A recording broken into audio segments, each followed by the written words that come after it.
Hey everybody, welcome back to the Preacher Boys podcast. I'm going to do a follow-up to a very well-received episode that I did back in January where I responded to one-star podcast reviews and negative feedback on the Preacher Boys podcast. And I've got a couple really good ones for you guys. You're definitely going to want to stay tuned for the whole episode. And first, before I get into the negative, let me just share a couple of the really positive ones that have happened here since that time. One of them says, Eric is a pro for such a niche podcast. I find the entertainment value extremely high. Always a go-to show. That's from Jake Gallen.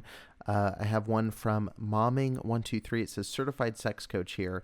This topic is so silenced and causes decades of shame and relational challenges for men. I speak to so many men with childhood trauma and see firsthand how it impacts them later in life. Talking tackles taboo. Keep the conversation going.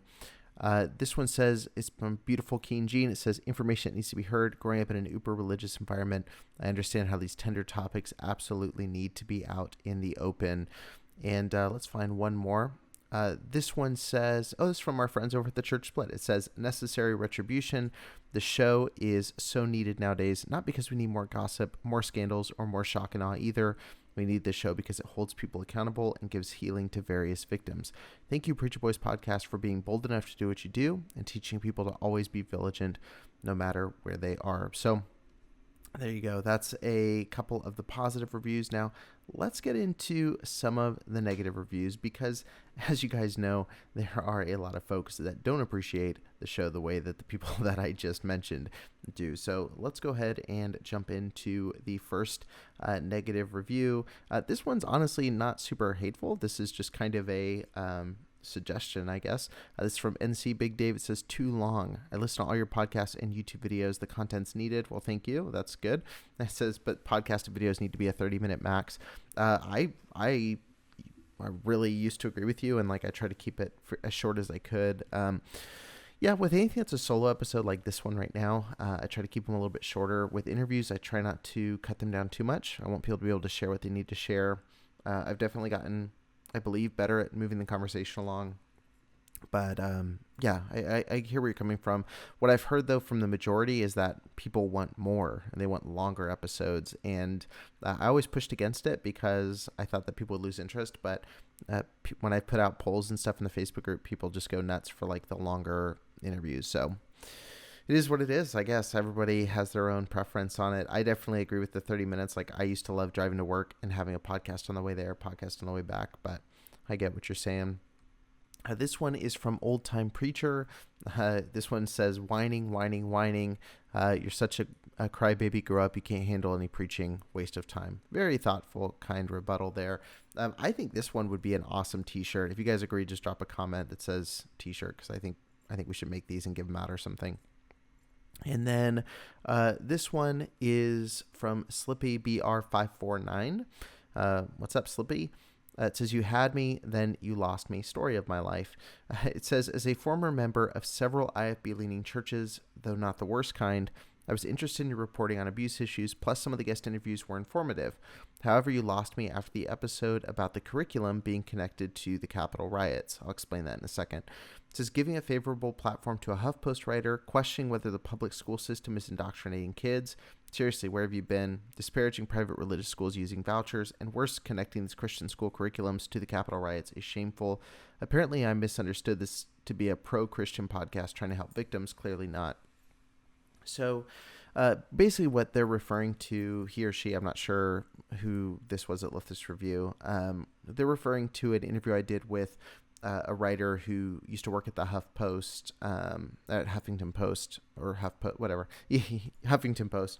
And basically I interviewed her because she had written an article talking about the Abeka Christian curriculum and the way that it teaches history, the way it teaches about civil rights and different issues like that. And so there were a lot of people who had read the article. They were sending it to me because I talk about the IFB, and I thought, okay, this is a very divisive article. I'm going to bring her on, ask her about her research. There were things in the article I agreed with, things I disagreed with, but I just thought we could have a conversation, be open, let's talk about it, and kind of have an open discussion. I think that's important. And so, again, on the show, she said some things I agreed with, some I didn't. I gave some pushback in some areas. She gave some pushback in areas. And I thought it was a really beneficial discussion. I do think that, when we talk about the public school system indoctrinating kids, like, we have to understand Christian schools are doing the same thing, just with different types of curriculum. So I think it's important to, look at that issue and look at school systems and work on teaching kids how to think as opposed to what to think in a lot of these cases. And so, I think there was some critique of both public and Christian schools in the episode.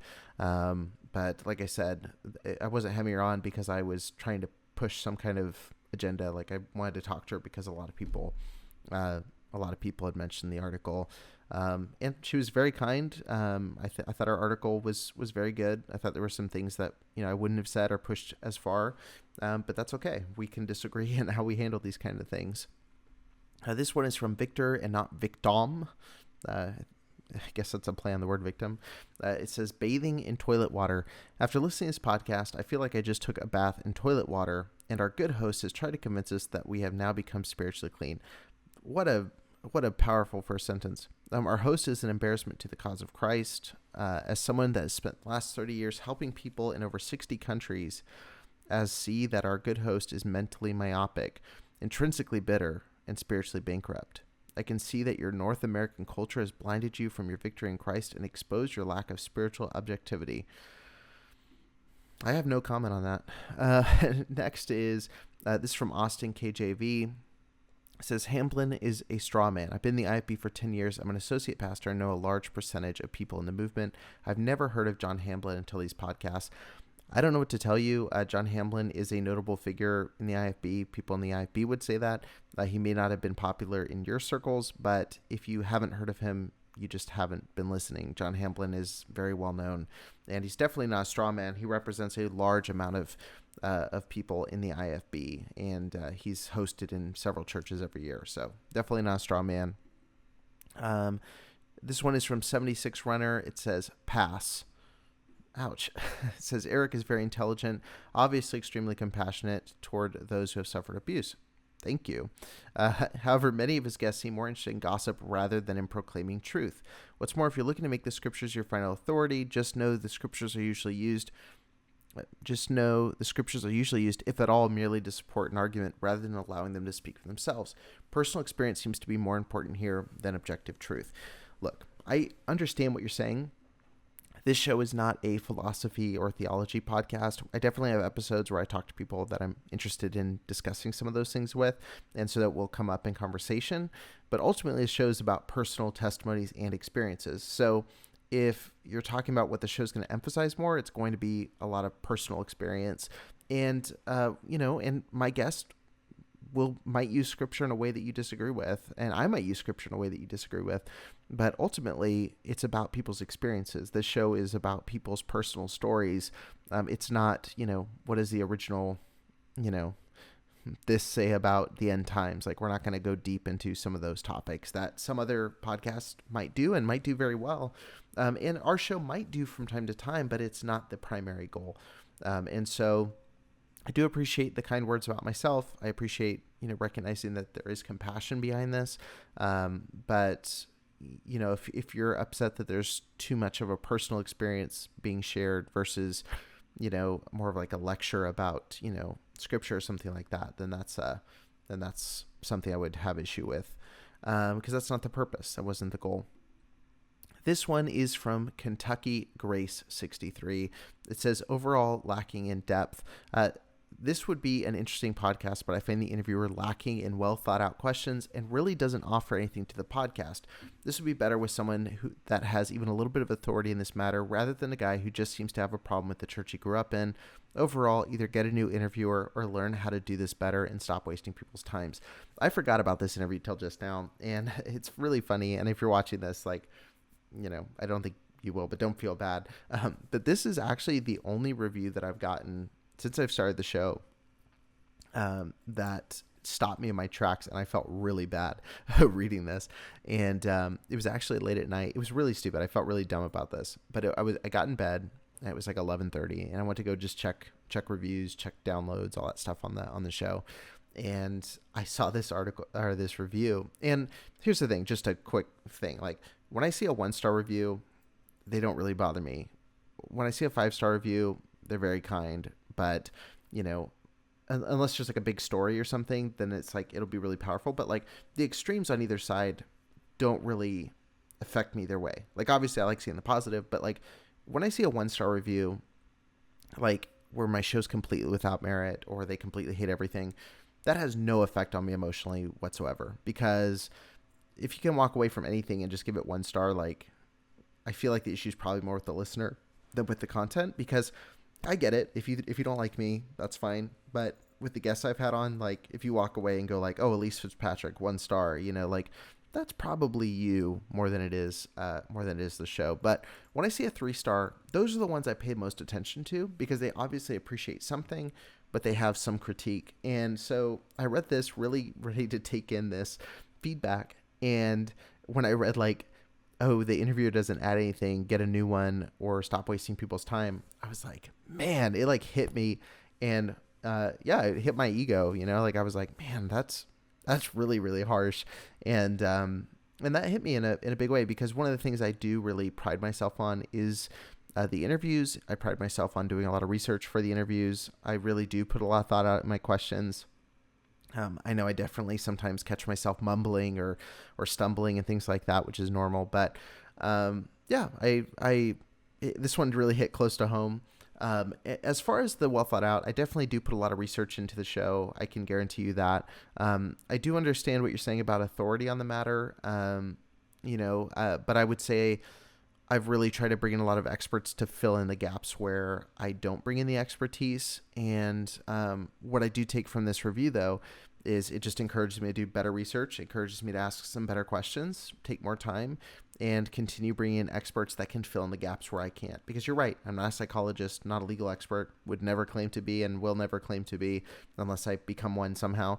I'm going to keep bringing in amazing people like Dr. Beth Allison Barr and P. Samadi and Tiffany Bloom and all these folks that can really speak into these things. But I do appreciate you listening to the show. I appreciate you not just dropping a 1 star, and appreciate the constructive feedback in a big way. And it was a good, humbling moment for me reading it. This next one is from C. Wilhelm. 1, good work being done, but 1 star. I was a fan. Your podcast is admittedly hard to listen to, but then you interviewed someone whose allegations have been found to be completely false. The particular case was thoroughly investigated by the police and was found to be wholly untrue. Do you actually, and I believe you meant to write, do you actually vet your guests? Okay, so this one I definitely want to respond to, and I'll be quick, but I want to be thoughtful about this. And this is an interesting one to end on. So I've had, over the course of probably 160 episodes, I'm really not sure how many there are now, I have had a lot of guests come on the show. I've had a lot of stories shared, and a lot of really powerful stories have, come across the desk, and I've been really blessed to talk to a lot of people. As far as whatever case you're referring to, and I say this to say, in 160 episodes, I've had a handful of episodes where people have reached out and said similar things. There was an investigation, and nothing was found. There was this person's crazy. This person made this up. This person's bitter. And look, here's the thing. When it comes to vetting my guests, there's a couple things that come into play usually. And everything is a case-by-case basis. Everything is different. Every situation is different.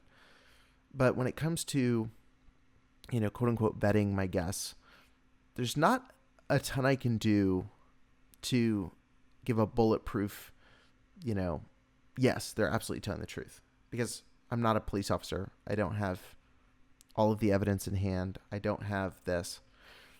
But I do try to listen to their story, really get listen for any immediate red flags. Generally, and I want to be careful because I don't want to say anything that would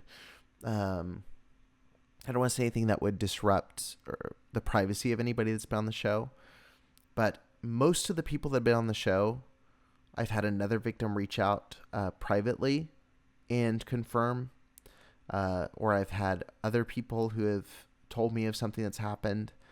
There was one case in particular where I had someone on. I was told, hey, you shouldn't have had this person on. Their story's been misproven. And I sat there and like what I couldn't say in this particular case was I had 5 other people that could confirm that this person did the things that they did. They didn't want to be public, but I've been reached out to by multiple people who could all share the same experience. And this has happened time and time again, where I've had people on the show, like I said, it's probably been a handful of times where someone says, why'd you have this person, or this person's story doesn't check out. Like 9 times out of 10, I have other victims that have come forward to me privately. And there's a roster of people I could interview if they wanted to come forward. And I'll say another step beyond this. There are several stories. There are several stories. I mean, like I said, there's been 160 episodes. I probably had hundreds of conversations or emails from people who've shared stories where either they don't want to talk, which is very common. They just want to tell me their story. They are scared to talk. They come to me, they do an interview. There's at least 6 episodes that have been recorded that have been on pause for over a year because they decided to pursue legal action. They started an investigation. They found that there was some evidence. By the time that a guest comes on the show, I'm convinced of their story. I've never platformed somebody where I have a second guess in my mind that they're telling the truth. And ultimately, my role is not to be the detective. It's not to be the judge and the jury. That's why I was very intentional with every episode. Everybody is innocent till proven guilty. My job is to give those who have a story the opportunity to tell it. It's, to the best of my knowledge, make sure that they're credible or at least, honest and things like that. And I can tell you for a fact, I spend hours and hours on the phone each week. My wife could tell you this. I spend hours talking with people every week who are giving me extra details, looking into things for me, providing me with other victims' names. There's some big churches that I haven't shared stories about where I've got a 60%, 70%, or even I have 100% certainty of something that happened, but I have no witness to come forward. And so this is frustrating to me when people want to say, oh, do you even vet your guests? Do you even research? I put a lot of time. I put a lot of, I make sure I'm certain when I bring someone on. And there's not a single guest in my lineup that I'm uncomfortable with their episode being out. And if I was, I would take it down. And when I've had guests that have, accidentally said a date incorrectly or have messed up a fact, I've issued a second follow-up video. When I did the video about Mike Zachary, there were some dates and things that got incorrect, which is normal. But I went in and did an update and put that out. When it comes to, and again, when it comes to like, oh, the police investigated, didn't find anything. A lot of these times, police are investigating 30 years later. They're investigating 40 years later. It's past the statute of limitations, so they can't investigate. It doesn't mean that nothing happened. It doesn't mean that the person's story is invalid. It just means that that investigation never went anywhere, which is a very common story.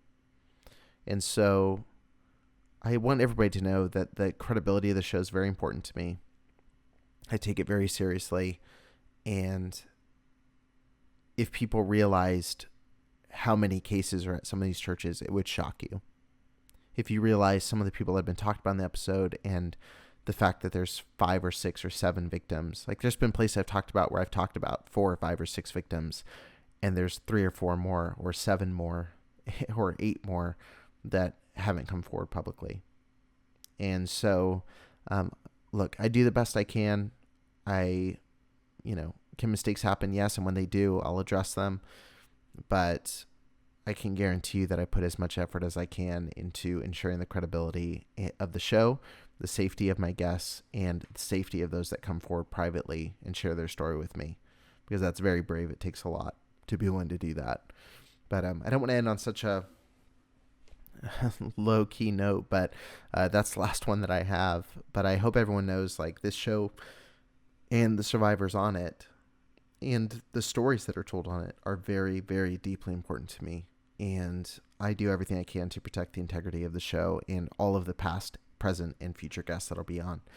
But anyway, not to be a downer at the end of the episode, but I really do love everybody that shared their story, and I feel really good about the podcast. And there's a lot of good feedback that I've implemented, and there's a lot more that I need to learn. And I appreciate you guys giving honest feedback, whether it's an honest 5 stars or an honest 3 stars, or even, I guess, an honest 1 star. But I don't know how you walk away with a 1 star. At least give a 2 star, if not for me, for my guests, because I've had some great guests on. But thank you guys so much for tuning in. I'll catch you guys in the next episode.